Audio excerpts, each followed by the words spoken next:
Alright, Starfinder fans, I'm back, baby. I have a special video for you today. Do you like having a cute and cuddly companion at your beck and call? Hey, down. Down, boy, down. Get out of here. Stick your shit. Today we're talking about animal companions, how to build them, and what you can do with them in and out of combat. Whether you love or hate them, there is a ton of options for creature companions within Starfinder. Contained within the pages of Alien Archives 3, on page 149 you can find some specific rules around creating them. There is also a set of rules for how to manage health, attacks, and their general stats. As a GM, if I'm going to run this, I'm going to look at this thing mostly as a stat block with a skin around it that the players want to use. If you have a player who likes to push the envelope of the rules, then I would be careful with this and maybe be clear with your expectations. However, if you have a player who wants to have a pet or a companion and you trust them to use it responsibly, then why not? If you're a player and you want to set up your own animal companion, please talk to your GM about it first. And if you're one of those animal lover people, then also know you can't really have a menagerie of animals. I suppose you can, but you can really only use one at a time. In the rules as written, if you are too far away from your animal companion or you are unconscious, your animal companion cannot act. GMs, if the animal companion is too far away from your players or they have fallen unconscious, the animal must make a DC will save of 15. If it passes, the animal will move closer to its owner. If it's already beside their owner, it will take a full defensive action and do nothing. If it fails, don't do that. The animal will run away to the best of its ability to flee the harm or flee the combat, whatever is making it unsafe. Now, before an animal can run away from you, you have to have one. How do you do that? There's the good old-fashioned way of going to the local pet store and buying an animal companion.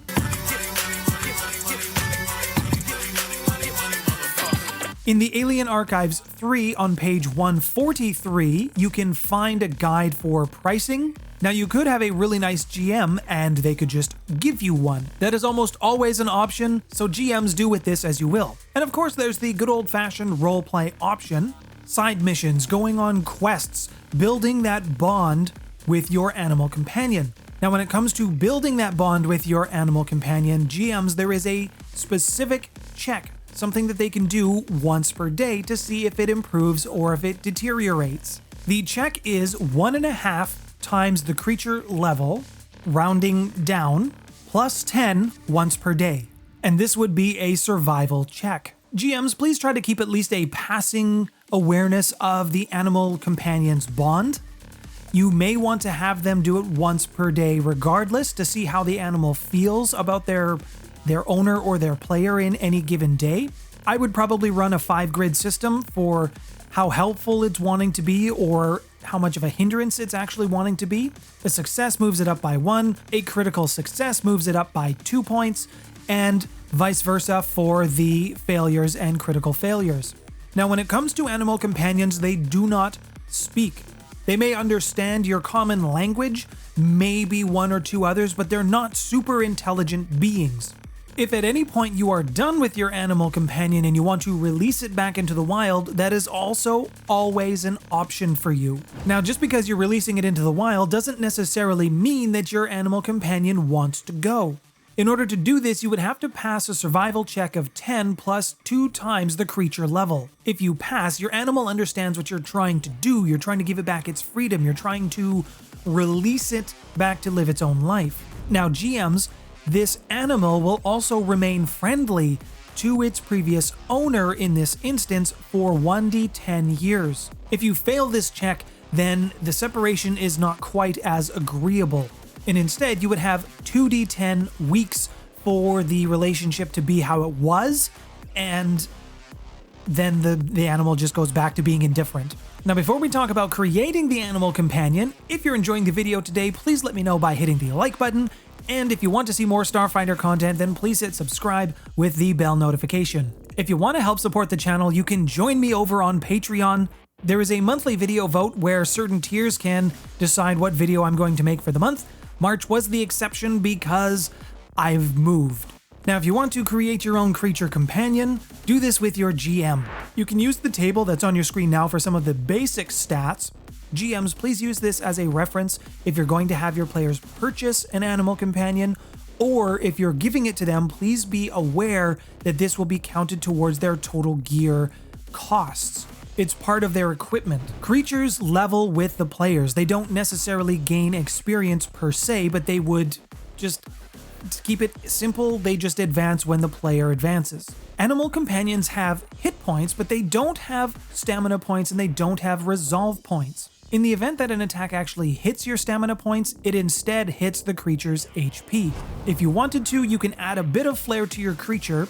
There is some rules for creating NPCs in the Alien Archives 1. These can be found on page 141 and 142. There is some special abilities in there. I would suggest only using one of those. There is also a small section in the Pact Worlds about animal companions that would make a little bit more sense if you're running a Pact Worlds campaign.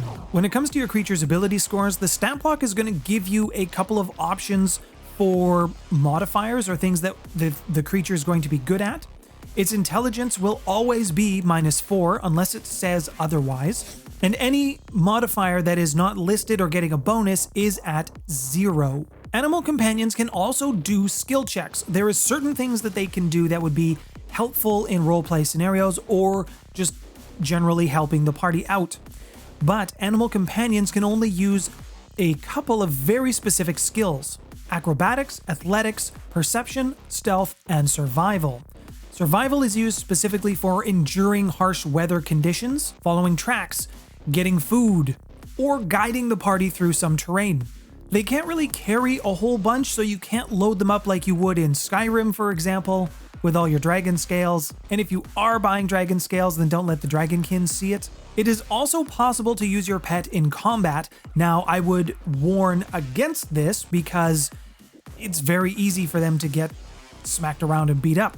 But if you wanted to, you absolutely can use them in combat. If you do decide to do this, your creature companion can't be more than 20 feet from you. And unless you have the creature companion adept feat, your actions that your creature can take in combat are also very limited. If you do want to have an animal companion, I would highly suggest looking at the creature companion adept feat, as this does really increase the utility and the versatility of your animal pet. Your combat range does increase to 30 feet if you take this feat, and your pet can do more actions. They can take reactions, and they can attack on attacks of opportunities. If you don't have this feat, your creature cannot make attacks of opportunities. Having this feat also works if your creature is a mount, and I will talk about those in just a minute. If your creature gets hurt and brought to 0 HP or just below half, when you spend a resolve point to gain your stamina points back during a short rest, your animal goes back up to half its health. Not all of it, but half its health. And as soon as your creature goes to 0 HP, it is considered dying unless it gets stabilized or brought back to 1 HP. And if it's not fixed within 3 rounds, your creature is dead. So make sure you're taking care of it.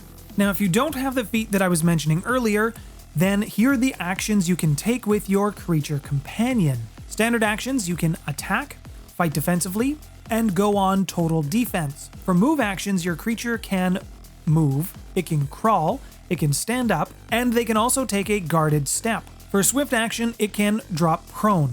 And that's basically it. Now, if you do have the feat, you also have some full attack options or some full round options. There is charge, fight defensively as a full action, full attack, run, and also withdraw. And as I mentioned, you gain the attack of opportunity. Now, if you're a magic user who wants to get in on some of that sweet companion action, but you're not so good at the survival checks, there is a spell for you. Found in Galactic Magic on page 71, the spell is called Companion Bond. This is a level 1 Mystic, Precog, and Witch Warper spell. This allows you to forge a telepathic link with your chosen creature companion. The creature must have a intelligence modifier of -2 or lower, and it must be one of the following: an abjuration, an animal, dragon, mystical beast, or a plant type. If you have existing animal companions, the creature can also be a target of this spell.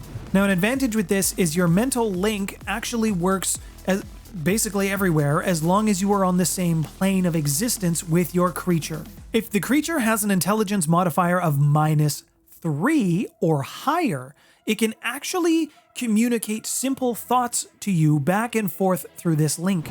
It would be able to communicate its general emotions, its feelings at the time. Not words, but just that general emotion or the state of being. Now, as I mentioned, you can also have mounts, so your creature could be something that you ride on. Now, in order to do this, it must be one size category larger than what you are as a character. If you're going to get on your mount, you must be beside it, which makes sense. It also takes your move action to do this. Now, if you want it to be really fancy, you can do a survival check with a DC of 20 to mount your mount as a swift action.